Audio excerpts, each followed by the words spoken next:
Hello बच्चों, आज हम लोग स्टार्ट करेंगे वैल्यू एडिशन मेथड। ये नेशनल इनकम की तीन मेथड है, value added method, income method और एक्सपेंडिचर मेथड। तो हम लोग तीनों मेथड इस वीडियो लेक्चर में कवर अप करने वाले हैं।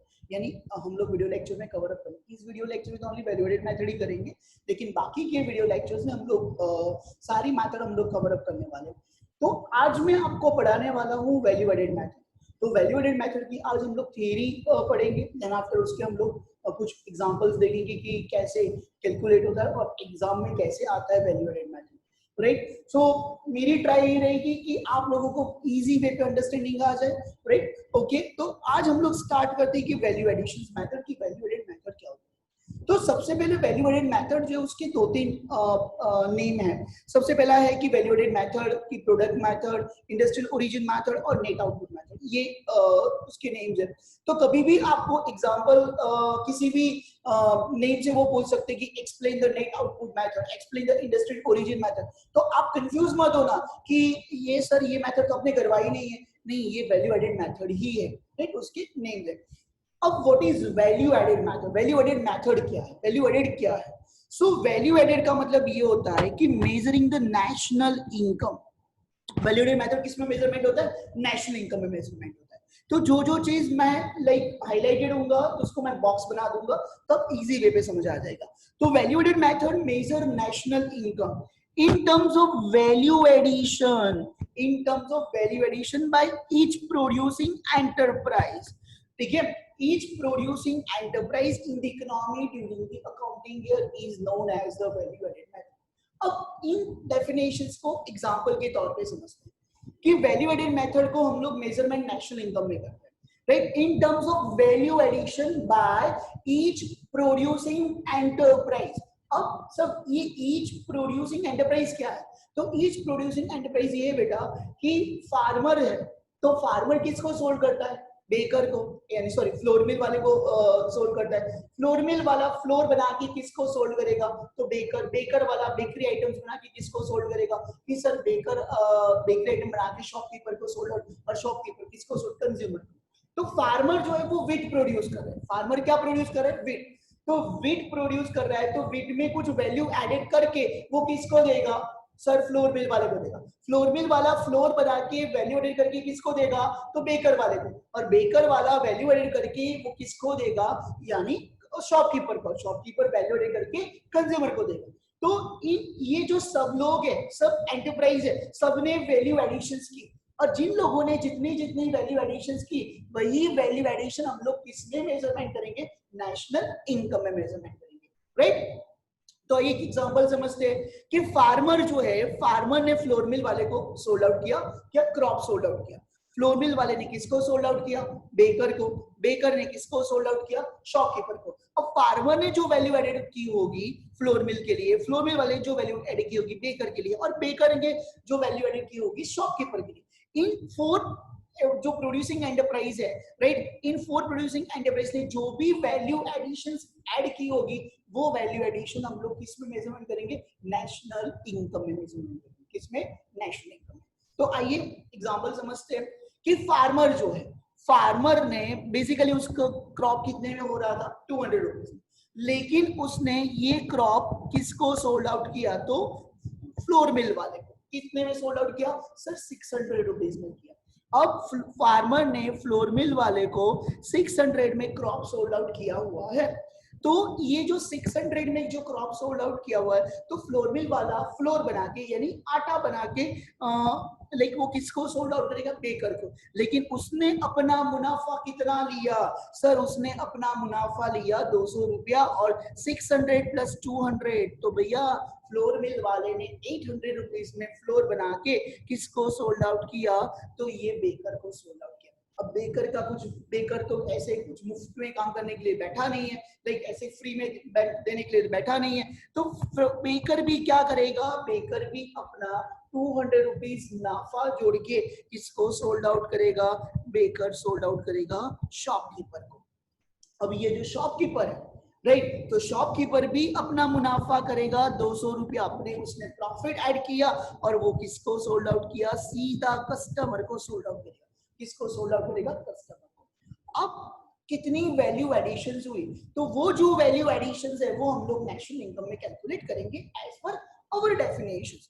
तो 400 प्लस 200 प्लस 200 प्लस 200 यानी 1000 जितनी हमने वैल्यू एडिशंस की, तो ये 1000 हम किस में ऐड करेंगे, नेशनल इनकम में ऐड करेंगे। क्लियर बच्चों?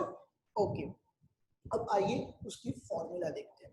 सो जनरली हम लोग वैल्यू एडेड मेथड की फाइंड आउट करते हैं, तो वैल्यू एडेड मेथड को फाइंड आउट करने की GVAMP बोलते हैं, ग्रॉस वैल्यू एडेड मेथड। तो सबसे पहले ग्रॉस वैल्यू एडेड मेथड का मतलब क्या होता है कि वैल्यू एडेड, ग्रॉस वैल्यू कितनी ऐड हुई है, राइट, वैल्यू एडिशन ग्रॉस। तो अभी ये जो हुई ना कि भाई फार्मर ने किसको फ्लोर मिल वाले ने बेकर, बेकर वाले ने शॉपकीपर, शॉपकीपर ने कस्टमर, राइट। सो ये जो है, राइट, वो हमारी क्या हुई, ग्रॉस वैल्यू आउटपुट हुई सब, यानी ग्रॉस वैल्यू आउटपुट। और ग्रॉस वैल्यू आउटपुट में से हम लोग इंटरमीडिएट कंजम्पशन माइनस करेंगे तो क्या मिलेगा, GVAMP मिलेगा। क्या मिलेगा, GVAMP। तो आप बोलोगे सर ये कुछ समझ नहीं आया अच्छी तरह से, तो मैं एक डिटेल में समझाता हूं कि ग्रॉस वैल्यू आउटपुट क्या है। सो ग्रॉस वैल्यू आउटपुट का मतलब ये है कि सेल्स प्लस चेंजिंग स्टॉक, आपने सेल्स कितना किया हुआ है प्लस आपका stock, changing stock, closing stock minus opening stock, तो वो आपकी क्या होगी, चेंजिंग स्टॉक। तो सेल्स में हम लोग चेंजिंग स्टॉक को प्लस करेंगे तो आपको क्या मिलेगा, ग्रॉस वैल्यू आउटपुट मिलेगा। उसमें से हम लोग इंटरमीडिएट कंजम्पशंस को माइनस करेंगे। किसको माइनस करेंगे, इंटरमीडिएट कंजम्पशन को माइनस करेंगे, तो हमें क्या मिलेगा, GVAMP। मैं आपको डिटेल में समझाता हूं, लेकिन ये बेसिक फॉर्मूला है। अब जनरली GVAMP है जो gross value added market price है। तो gross value added primary sector, secondary sector, industrial sector, इन तीनों सेक्टर को हम लोग प्लस करेंगे, इन तीनों सेक्टर की ग्रॉस वैल्यू एडिशन को प्लस करेंगे तो बच्चों में क्या मिलेगा, GDPMP, यानी gross domestic product at market price. तो आइए इस डेफिनेशन, ये फॉर्मूला आपको बहुत डिटेलिंग में समझते हैं कि क्या है क्या नहीं है, आपको क्या समझ में आया, right. So GDPMP, right, so gross value output minus intermediate consumption, क्या है, gross value output minus intermediate consumption, GDPMP यानी gross domestic market price is equal to gross value output minus intermediate consumption. अब आप बोलोगे कि sir ये gross value output क्या है, तो बेटा gross value output at market price ये है कि सेल्स प्लस चेंजिंग स्टॉक, तो आपको क्या मिलेगा, ग्रॉस वैल्यू आउटपुट मिलेगा। अब sir sales plus changing stock, ये थोड़ा डिटेल में समझाओ ना, मैं आपको डिटेल में समझाता हूँ। सेल्स, अब जनरली कोई भी बंदा लाइक शॉपकीपर से कस्टमर को सोल्ड करता है, यानी हाउस होल्ड को सोल्ड करता है। शॉपकीपर है वो गवर्नमेंट को भी सोल्ड करता है, और शॉपकीपर है वो फर्म्स को भी सोल्ड करता है, एक फर्म दूसरी फर्म को सोल्ड आउट करता है, दैट मींस द सेल्स। तो ये जो सारी सेल्स हुई वो विद इन द कंट्री हुई, वो ये जो सारी सेल्स हुई कहाँ पे हुई, विद इन द कंट्री हुई, तो उस सेल्स को हम लोग क्या बोलेंगे, डोमेस्टिक सेल्स बोलेंगे। एक एग्जांपल के थ्रू समझते हैं तो बहुत इजी वे पे समझ में आएगा। मान लो कि फॉर एग्जांपल ये नथुराम है, राइट, ये क्या है, नथुराम है। अब नथुराम की शॉप है, तो नथुराम ने सबसे पहले माथुराम को गुड सोल्ड आउट किया। तो माथुराम क्या है भैया, हाउस होल्ड है, क्या है, हाउस होल्ड है। अब यही नथुराम ने किसको सोल्ड आउट किया, बोले कि सर गवर्नमेंट की एजेंसी को सोल्ड आउट किया, राइट, किसको सोल्ड आउट किया, गवर्नमेंट की एजेंसी को सोल्ड आउट किया। यही नथुराम ने, राइट, किसको सोल्ड आउट किया, सर सोल्ड आउट किया कृपा प्राइवेट लिमिटेड, सॉरी कृपा ट्रेड एजेंसी को इसने सोल्ड आउट किया। अब देखो, यानी नथुराम ने गुड्स मथुराम को सोल्ड आउट किया, तो ये हाउस होल्ड है। नथुराम ने गवर्नमेंट को सोल्ड आउट किया, और नथुराम ने किसी कृपा ट्रेडिंग एजेंसी को सोल्ड आउट किया, तो ये कृपा ट्रेडिंग एजेंसी क्या है, फर्म। तो ये तीनों, अब नथुराम ने ये जो सेलिंग की है, लाइक कहाँ पे की है, तो सर ये तो सारी सेलिंग हुई कहाँ पे, विद इन दी कंट्री में हुई। कहाँ पे हुई, विद इन दी कंट्री में हुई। तो सर उस सेल्स को हम लोग तो डोमेस्टिक सेल्स नहीं बोलते, यस बेटा, उसको हम लोग क्या बोलेंगे, डोमेस्टिक सेल्स। क्या बोलेंगे, डोमेस्टिक सेल्स बोलेंगे, राइट। तो ये बात हुई डोमेस्टिक सेल्स की। अब नथुराम तो बहुत लाइक इंटरनेशनल खिलाड़ी है, तो अब ये नथुराम ने कुछ गुड सोल्ड आउट किए हैं यूएस की किसी एजेंसी को, यानी यूएसए में सोल्ड आउट किए, यानी यूएस में गुड सोल्ड आउट किए। तो नथुराम ने सर क्या, ये तो एक्सपोर्ट किया, क्या किया, एक्सपोर्ट किया। यस बेटा, उसने क्या किया, एक्सपोर्ट किया। तो डोमेस्टिक सेल्स प्लस एक्सपोर्ट तो इज इक्वल टू क्या होगा बेटा, टोटल सेल्स। क्या होगा, टोटल सेल्स। तो ये आपकी सेल्स की बात हुई, राइट। अब थोड़ी सेल्स की एग्जांपल समझते हैं तो आपको इजी वे पे अंडरस्टैंडिंग होगा। अब मान लो कि नथुराम ने टोटल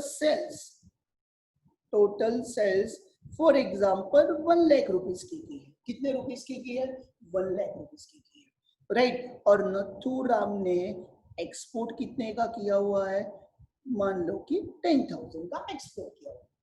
तो सर हम लोग कौन सी अमाउंट को कंसीडर करें, 1,10,000 या 1 लाख? तो मैं बताऊंगा, बताओ बच्चों कि कौन सी अमाउंट को कंसीडर करेंगे। तो कोई बच्चा बोलता है सर 1,10,000, मान लो कि यश ने बताया 1,10,000। अब मान लो कि फॉर एग्जांपल दूसरा बच्चा बताता है, एक्स नाम का बंदा बताता है सर हम लोग 1 लाख लेंगे। तो सही आंसर क्या है बेटा, सही आंसर 1 लाख।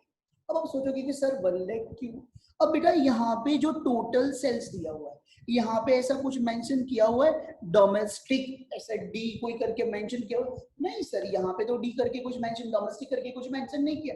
तो हम लोग ऐसा अंडरस्टैंडिंग करेंगे कि ये जो एक्सपोर्ट है वो किस में ऐड हो चुका है, वो टोटल सेल्स में ऐड हो चुका है। किसमें ऐड हो चुका है, टोटल सेल्स में ऐड हो चुका है। सो दैट्स व्हाई एक्सपोर्ट को हम लोग कंसीडर करेंगे नहीं। लेकिन आपको ऐसा दिया हुआ है नथुराम की टोटल सेल्स के बारे में, ऐसा बताया हुआ है कि नथुराम ने domestic sales around 1 lakh rupees की है, और कुछ एक्सपोर्ट है वो भी 2 लाख रुपीस जितना किया हुआ है, राइट। तो बताओ बच्चों कि नथुराम की टोटल सेल्स कितनी होगी। सर नथुराम की टोटल सेल्स होगी 3 लाख रुपीस की होगी। कितनी होगी, 3 लाख रुपीस की उसकी टोटल सेल्स होगी। क्यों ऐसा 3 लाख रुपीस की टोटल सेल्स, क्योंकि सर नथुराम ने विद इन दी कंट्री कितना सोल्ड आउट किया हुआ है, 1 लाख, और एक्सपोर्ट कितना किया हुआ है सर, 2 लाख रुपीस का किया है। सो दैट्स व्हाई नथुराम की टोटल सेल्स कितनी है, 3 लाख। Easy, okay. चलो अब हम लोग आगे बढ़ते हैं। अब चेंजिंग स्टॉक, तो चेंजिंग स्टॉक का मतलब ये होता है closing stock minus opening stock. तो क्लोजिंग स्टॉक में से ओपनिंग स्टॉक को माइनस करेंगे तो उसको हम लोग चेंजिंग स्टॉक भी बोल सकते हैं। काफी बार एग्जांपल में आपको बेवकूफ बनाने के लिए इन्वेंटरी इन्वेस्टमेंट दिया होगा, तो समझ जाना कि इन्वेंटरी इन्वेस्टमेंट का मतलब है चेंजिंग स्टॉक, उसका दूसरा नाम है। सेम थिंग कि काफी बार ऐसा दिया हुआ है कि जरूरी नहीं है कि एवरी टाइम स्टॉक प्लस में आए, काफी बार ऐसा भी हो सकता है कि काफी बार ऐसा भी हो सकता है कि मान लो कि फॉर एग्जांपल कि आपकी जो क्लोजिंग स्टॉक है, आपकी जो क्लोजिंग स्टॉक है वो 100 है और ओपनिंग स्टॉक है वो कितनी है, 80 है। ओपनिंग स्टॉक 80 है। सो सर ये तो बहुत इजी है, चेंजिंग स्टॉक हमारी 20 आ गई। लेकिन ऐसा भी हो सकता है कि मान लो कि आपकी क्लोजिंग स्टॉक 80 है और आपकी ओपनिंग स्टॉक क्या है, 100 है। कितनी है, 100। तो आपका चेंजिंग स्टॉक माइनस में भी आ सकता है, तो -20। अब देखना बहुत मजेदार पॉइंट मैं आपको बताने वाला हूँ। अब ये जो -20 आया ना, तो उसको if decreasing stock in the given example, stock हमारा बेटा क्या हुआ, डिक्रीज हुआ। सो डिक्रीजिंग स्टॉक गिवन एग्जांपल, तो सीधा क्या करेंगे, सेल से माइनस करेंगे। तो सेल्स में से सीधा माइनस करेंगे तो हमें क्या मिल जाएगा, gross value output at market price. Clear, okay. So gross value output at market price, sales plus changing stock. Easy, okay done. So sir ये तो समझ में आ गया है कि ग्रॉस वैल्यू आउटपुट क्या है। अब आइए समझते हैं इंटरमीडिएट कंजम्पशन। सर ये इंटरमीडिएट कंजम्पशंस क्या होते हैं, मैंने आपको पहले ही समझा दिया था कि इंटरमीडिएट कंजम्पशन यानी प्रोडक्शन पर्पस के लिए हमें कुछ मटेरियल चाहिए, राइट। तो उस मटेरियल के लिए हम लोग जो भी कॉस्ट पे करते हैं तो वो कॉस्ट हम लोग किसमें से माइनस करते हैं, वैल्यू ऑफ आउटपुट में से उसको माइनस करते हैं। तो जो रॉ मटेरियल की जो कॉस्ट होती है उसको इंटरमीडिएट कॉस्ट बोलते हैं। क्या बोलते हैं, इंटरमीडिएट कॉस्ट। तो आइए देखते हैं कि परचेस ऑफ रॉ मटेरियल ये हमारी इंटरमीडिएट कॉस्ट है, लेकिन परचेस ऑफ मशीन सर ये इंटरमीडिएट कॉस्ट नहीं है, ये तो क्या है, कैपिटल गुड्स है, ये इसमें आएगा नहीं एग्जैक्टली। और आपने इंपोर्ट्स क्या आ सकते, इंपोर्ट्स तो आ सकता है। अब देखो सेम वो सेल्स में एग्जांपल लिया था, सेम थिंग वही वाला एग्जांपल यहाँ पे इसमें रिपीट करेंगे और बाद में उसके कुछ एग्जांपल भी देखेंगे। काफी बार आपको सब में ऐसा दिया हुआ है कि फर्म ए ने किससे पास से गुड्स परचेज किया हुआ है, फर्म बी के पास से गुड्स परचेज किया हुआ है अराउंड फॉर एग्जांपल 10,000 रुपीज का गुड्स परचेज किया हुआ है। फर्म ए ने फर्म बी से, सर ये फर्म ए ने फर्म बी, तो बेटा ये तो क्या हुई विद इन दी कंट्री हुआ परचेज, तो इसको हम लोग क्या बोलेंगे, डोमेस्टिक परचेज बोलेंगे। क्या बोलेंगे, डोमेस्टिक परचेज। अब ध्यान से सुनना, फर्म ए ने मान लो कि जॉर्ज से, अब जॉर्ज कहां पे रहता है, यूएस में, जॉर्ज से कुछ गुड्स खरीदा हुआ है, जॉर्ज कहां पे रहता है, यूएस में, यानी फर्म ए ने क्या करवाया बच्चों, इंपोर्ट करवाया। क्या करवाया बच्चों, इंपोर्ट। कितना इंपोर्ट करवाया, मान लो कि 1,000 रुपीज का। तो बच्चों हमारी टोटल यानी टोटल इंटरमीडिएट कंजम्पशन कितनी होगी, 11,000। कितनी होगी, 11,000 टोटल इंटरमीडिएट कंजम्पशन होगी। लेकिन आपको ऐसा भी पूछ सकता है कि फर्म ए की इंटरमीडिएट कंजम्पशन है 1 लाख रुपीस और फर्म ए ने इंपोर्ट किया हुआ है, क्या किया हुआ है, इंपोर्ट। कितना किया हुआ है, 10,000। तो सर यहाँ पे हम लोग इंटरमीडिएट कंजम्पशन में कौन सी वैल्यू कंसीडर करेंगे, 1 लाख या 1,10,000। तो क्या करेंगे सर, करेंगे यस सर, हम लोग क्या करेंगे, 1 लाख करेंगे। मैंने बोला कि कैसे, कि सर आपने बताया था सेल्स वाला जो कंसेप्ट याद है कि आगे डोमेस्टिक लिखा हुआ है, तो सर डोमेस्टिक लिखा हुआ है तो that means with in the country किया हुआ है, और साथ में इंपोर्ट भी किया तो हम लोग उसको क्लब करके टोटल इंटरमीडिएट कंजम्पशन आएगी। लेकिन यहाँ पे फर्म ए की इंटरमीडिएट कंजम्पशन टोटली बताई गई है 1 लाख रुपीस, यानी कि ये जो इंपोर्ट है वो किसमें इंक्लूडेड है, वो इंपोर्ट है लाइक फर्म ए की टोटल इंटरमीडिएट कंजम्पशन में इंक्लूडेड है। दैट्स व्हाई ये इंपोर्ट हम लोग कंसीडर नहीं करेंगे, इंपोर्ट हम क्या करेंगे, कंसीडर नहीं करेंगे। क्लियर बच्चों, इजी राइट। तो उसके कुछ एग्जांपल्स है, तो हम लोग वही एग्जांपल देखते हैं, right. So purchase of raw material and import, तो वो टोटल आपकी इंटरमीडिएट कंजम्पशन होगी। अब देखो यहाँ पे मैंने कुछ एग्जांपल दिए। Important concept of value added method, intermediate consumptions 1,200, import 1,200।